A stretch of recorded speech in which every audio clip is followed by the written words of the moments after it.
The Naga, guardians of the waters, a legend from Hindu and Buddhist mythology. Picture this. You're standing at the edge of a still black pool deep in the jungles of Cambodia, circa 800 CE. The water is so dark you can't see the bottom, so still it looks like polished obsidian. The Buddhist monks who brought you here won't go any closer. They stand back, hands pressed together in prayer, whispering warnings you don't understand. And then the water moves. Not waves, not ripples, something else, something rising. First, you see the hood, wider than a war shield, marked with patterns that seem to shift in the dappled sunlight. Then the head emerges, not quite snake, not quite dragon, not quite human. Eyes that hold an intelligence older than civilization itself lock onto yours. You are staring at a Naga, a serpent deity, a dragon king, a being that has been worshipped, feared, and revered across Asia for over 3,000 years. And in this moment, you understand why empires carved their images into temple walls, why kings claimed descent from their bloodline, why entire cities were built to honor them. Because you're not looking at a myth. You're looking at something that feels terrifyingly, magnificently real. Welcome to the legend of the Naga, the most powerful, most enduring, and most misunderstood beings in Asian mythology. Our story begins in the mists of prehistory, in the Indus Valley civilization around 3000 BCE. Archaeological evidence from sites like Mohenjo-Daro and Harappa shows serpent worship predating even the Vedic texts. Snake imagery appears on seals, pottery, and ritual objects, not as monsters to be feared, but as sacred beings to be honored. But it's in the Hindu Vedas, composed between 1500 and 500 BCE, where the Naga truly takes form as we know them today. The Rig Veda mentions serpent deities. The Atharva Veda contains hymns to serpents as protectors and curse-bringers. But it's in the great epics, the Mahabharata and the Ramayana, where their stories crystallize into legend. The Mahabharata, that vast ocean of stories composed over centuries and finalized around 400 CE, devotes an entire book to the Nagas. Not a chapter, not a section. An entire book called the Adi Parva contains the tale of their origin, their kingdoms, their wars with humanity. According to this ancient text, the Nagas were born from Kashyapa, one of the primordial sages, and his wife Kadru. They were a race unto themselves, neither fully serpent nor fully divine, but something in between. Beings of immense power, who could take human form when they wished, who possessed magical abilities beyond mortal comprehension, who lived in vast underwater kingdoms more magnificent than anything on land. Their capital? Bhogavati, a city of jewels and gold beneath the earth or beneath the waters, depending on which text you read. A place where diamonds grew like flowers, where the palace walls were made of sapphires, where Nagas lived in splendor that would shame the gods themselves. Let me paint you that scene, because it's one of the most important myths in Hindu cosmology. Imagine the beginning of time. The gods and the demons need Amrita, the nectar of immortality, but it lies hidden at the bottom of the cosmic ocean. The only way to extract it is to churn the ocean like butter. And for that, they need a churning rod and a rope. They choose Mount Mandara as the churning rod, a mountain so massive it takes both gods and demons working together to uproot it. And for the rope, they approach Vasuki. The great serpent king agrees, but with full knowledge of what this will cost him. The gods grasp his tail, the demons grasp his hood, and for 1,000 years they pull back and forth, using Vasuki's own body to churn the cosmic ocean. The pain must have been unimaginable. With each pull, poison seeps from Vasuki's mouth. Halhala, the deadliest poison in existence, capable of destroying all creation. Lord Shiva has to drink it to save the universe, and the poison is so potent it turns his throat blue forever. But Vasuki endures. He suffers so that both gods and demons might obtain immortality. And when the churning is done, when the Amrita finally rises from the depths, the gods honor him. He becomes the living symbol of sacrifice, endurance, and the price of cosmic balance. But Vasuki wasn't the only serpent king. There was Shasha or Ananta, the 1,000-headed serpent who serves as Vishnu's bed, floating on the cosmic ocean. On his countless hoods rests the weight of all the worlds. When he yawns, earthquakes shake the earth. When he finally uncoils at the end of an age, the universe itself will dissolve. Then there was Takshaka, the fierce Naga king, whose kingdom was in the Kandava forest. His story intertwines with the Mahabharata in ways both tragic and terrible.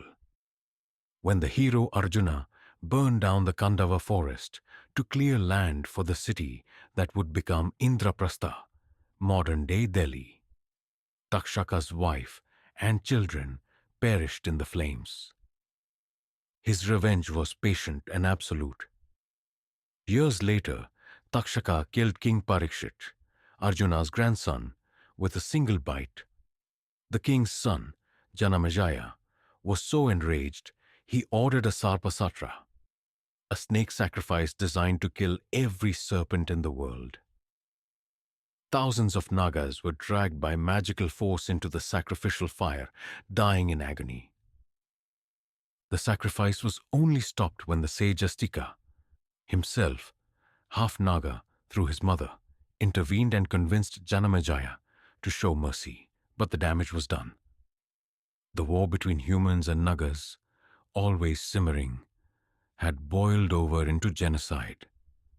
As Hinduism evolved and Buddhism emerged in the 6th century BCE, the Nagas didn't disappear. They transformed. They became protectors of the Buddha himself. One of the most famous Buddhist stories involves Mucalinda, the Naga king. The Buddha had just achieved enlightenment and sat in meditation beneath the Bodhi tree.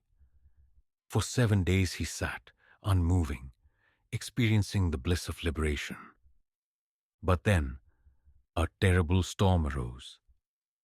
Rain fell in torrents. Lightning split the sky.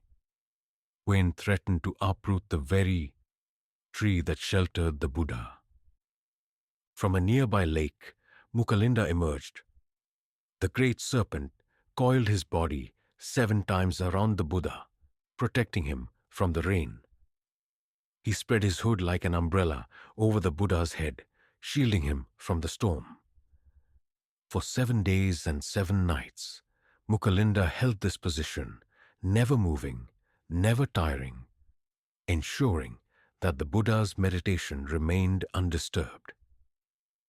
In all the realms of existence, the Buddha told him, there is no greater virtue than compassion, no greater power than selfless service. The story spread throughout the Buddhist world. In Myanmar, Thailand, Cambodia, Laos, everywhere Buddhism took root. The image of the Buddha, sheltered by the Naga, became sacred. You can see it carved into temple walls from Angkor Wat to Bagan, from the ancient stupas of Sri Lanka to the mountain monasteries of Bhutan. But the Nagas were more than religious symbols. In Southeast Asia, they became the very foundation of royal legitimacy. In Cambodia, the Khmer kings claimed direct descent from the Nagas. The founding myth of the Khmer Empire tells of Kaundinya, an Indian Brahmin prince who sailed to Cambodia in the 1st century CE. There, he met Soma, a Naga princess, daughter of the Serpent king who ruled the waters. According to legend, Soma tried to intercept Kaundinya's ship. He shot an arrow from his magical bow, and she, impressed by his power, agreed to marry him. Her father, the Naga king, drank up the waters that covered the land, giving it to the couple as a dowry. From their union came the Khmer people. This wasn't just a story. This was state ideology. Every Khmer king for the next 1,000 years claimed to be descended from this union of human and Naga. The massive moats surrounding Angkor Wat and Angkor Thom? They represented the cosmic ocean, the realm of the Nagas. The bridges leading to the temples?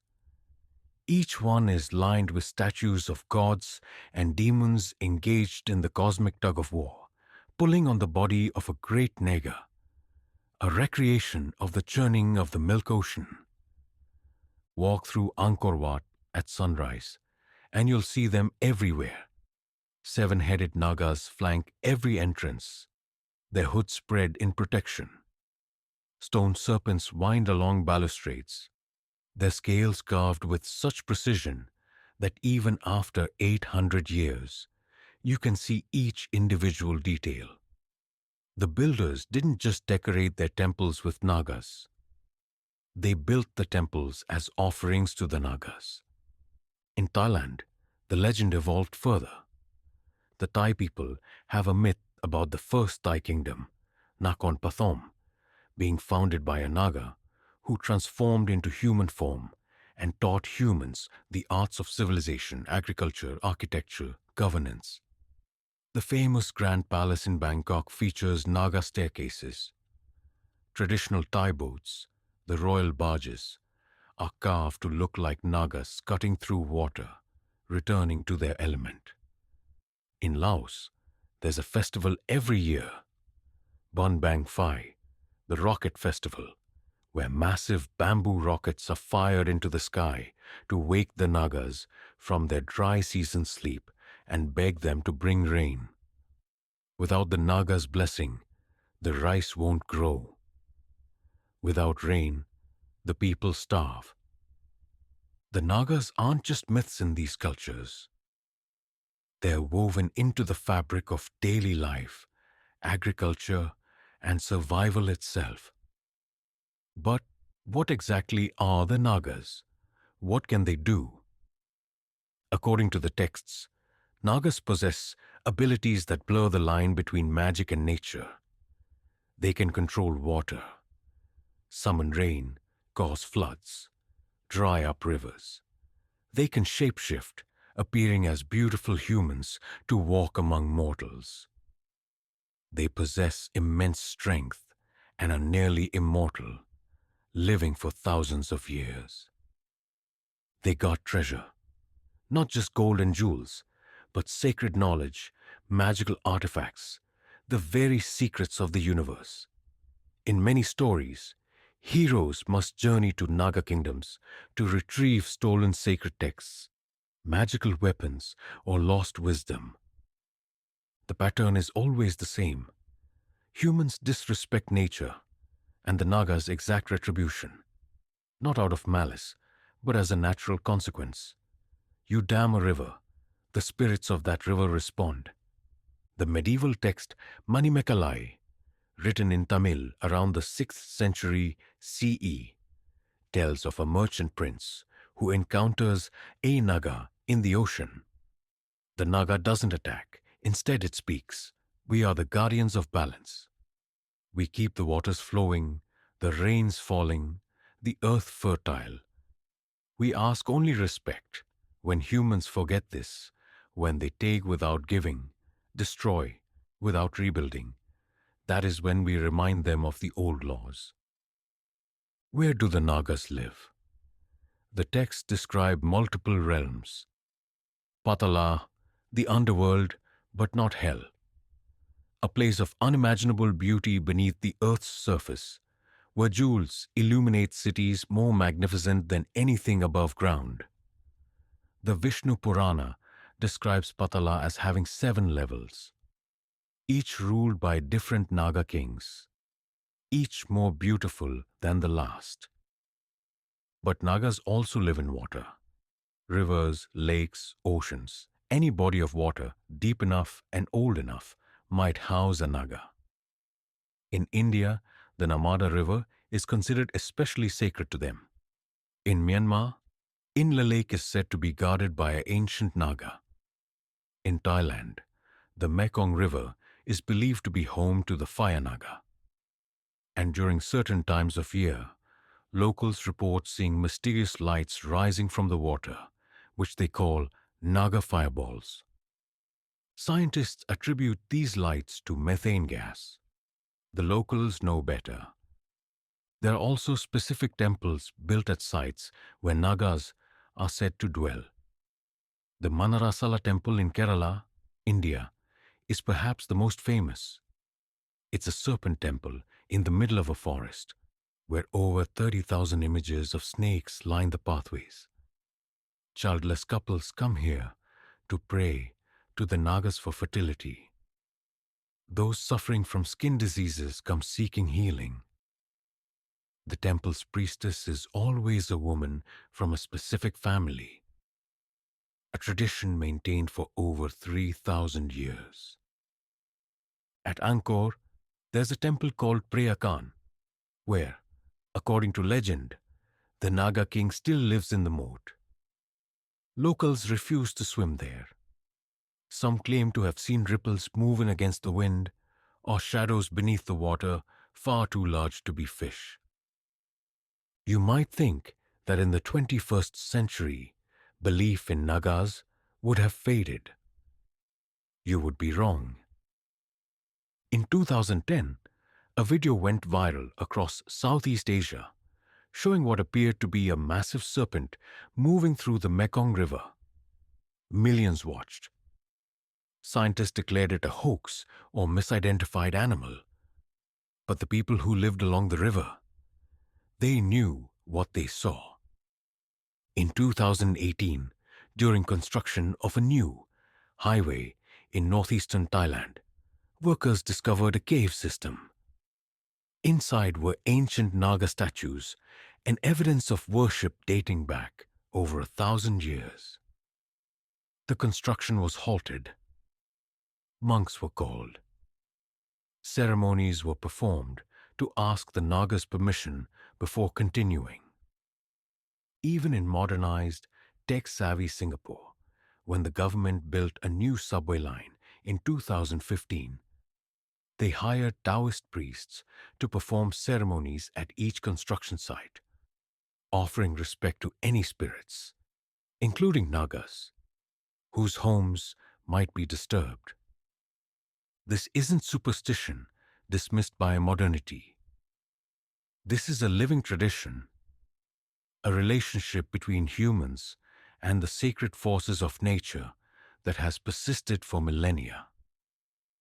On the surface level, they are the personification of water, rivers, rain, oceans. In agricultural societies throughout Asia, water is life. Too little, and crops fail. Too much, and floods destroy.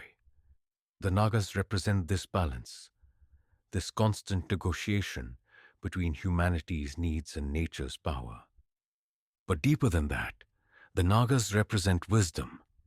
Snakes shed their skin, symbolizing transformation, renewal, death, and rebirth. In Kundalini Yoga, the serpent represents divine energy coiled at the base of the spine, waiting to be awakened. The Nagas are guardians of secret knowledge precisely because knowledge itself is like a serpent, powerful, potentially dangerous, requiring respect and careful handling. They also represent the liminal spaces, the boundaries between worlds, water and land, underground and surface, human and divine, animal and intelligent being. The Nagas exist in all these in-between places, reminding us that reality is more complex than our categories suggest. And perhaps most importantly, they represent consequence. The Naga legends consistently teach that actions have repercussions. Respect nature, and it sustains you. Harm it, and it responds, not out of vengeance, but as natural law. Long before modern environmentalism, the Naga legends were teaching ecological responsibility. 3,000 years. That's how long humans have been telling stories about the Nagas. 3,000 years of art, architecture, ritual, and belief centered on these serpent beings. Empires have risen and fallen. Languages have appeared and gone extinct. Entire civilizations have turned to dust. But the Nagas remain, carved into temple walls, celebrated in festivals, honored in ceremonies, whispered about in villages, reported in viral videos. Why? Because the truth at the heart of the Naga legend is timeless. We share this world with forces greater than ourselves, forces that deserve respect, forces that will respond to how we treat them. The ancient people who first told these stories understood something we're only now relearning: that humans aren't separate from nature, standing above it, entitled to use it as we please. We're part of nature, embedded in it, dependent on it. And the spirits of water, earth, and air, call them Nagas or call them ecosystems, they're watching how we behave. When droughts strike and rivers dry up, when floods devastate and waters rise, when species go extinct and ecosystems collapse, the ancient storytellers would have said, the Nagas are angry. We have broken our covenant with them. We might use different words now: climate change, environmental destruction, ecological collapse. But we're describing the same thing: the consequences of forgetting that we're not masters of this world, but guests in it. The Nagas are still here, still watching, still waiting. And the question they've been asking for 3,000 years remains unanswered. Will we learn to live in balance? Will we remember respect? Will we honor the covenant between humanity and the sacred forces of nature? Or will we continue taking, destroying, consuming until the waters themselves rise up in response? The Nagas know the answer. They have always known. They have seen civilizations make this choice before. They are patient. They are immortal. They can wait. The question is, can we afford to? If you've enjoyed this story, hit subscribe down below, and we'll see you next time.